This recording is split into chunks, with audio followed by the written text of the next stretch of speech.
Section 5.3, lipids. The lipid group includes fat, waxes, oils, phospholipids, and steroids. All lipids are hydrophobic because of their molecular structure.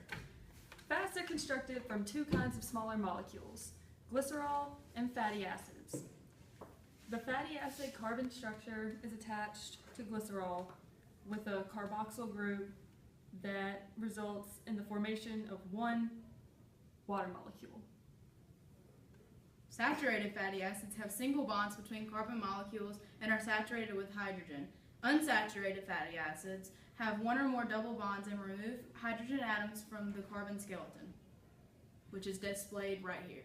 Examples of saturated fats are lard and butter, and examples of unsaturated fats are olive oil and cod liver oil. Triglycerol. 3 fatty acid molecules each join to a glycerol in an ester linkage, a bond between a hydroxyl group and a carboxyl group. A trans fat is an unsaturated fat containing one or more trans double bonds, and you should limit them in your health because they are bad for your cardiovascular system. This is a bilayer structure formed by self-assembly of phospholipids in an aqueous environment. The blue represents the water, the gray represents the hydrophilic head of a phospholipid symbol, and the yellow straws represent a hydrophobic tail. The tails of the phospholipids are hydrophobic because they are nonpolar hydrocarbons. Phospholipids are essential for cells because they make up cell membranes. So without the phospholipids, we would not be able to have cells because our cells would just dissolve into water. Steroids. Don't use them. Steroids, as well as cholesterol, are lipids characterized by a carbon skeleton consisting of 4 fused rings. Different steroids vary in the chemical groups attached of this ensembles of rings. Cholesterol is a common component of animal cell membrane and is also what develops steroids. So every steroid is developed from cholesterol. Nucleic acids. Amino acid sequence of a polypeptide is programmed by a unit of inheritance known as a gene.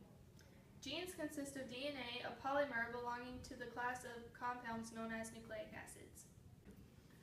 This is DNA, which is transcribed into mRNA, which is then goes through the nuclear membrane and into a ribosome, which creates amino acids.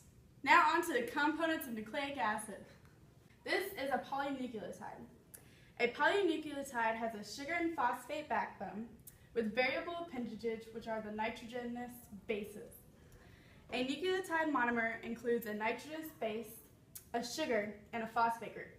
Without the phosphate group, it is only a nucleoside. This is a major double helix. Woo!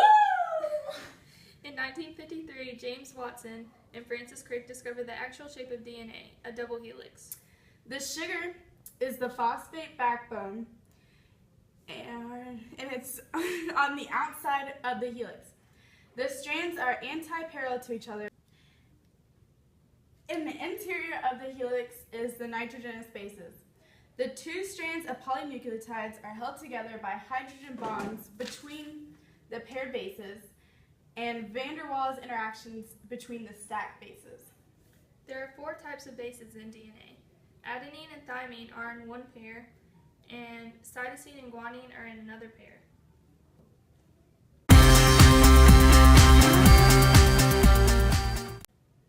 This is a DNA strand, which is transcribed into messenger RNA and then goes through, and there we start.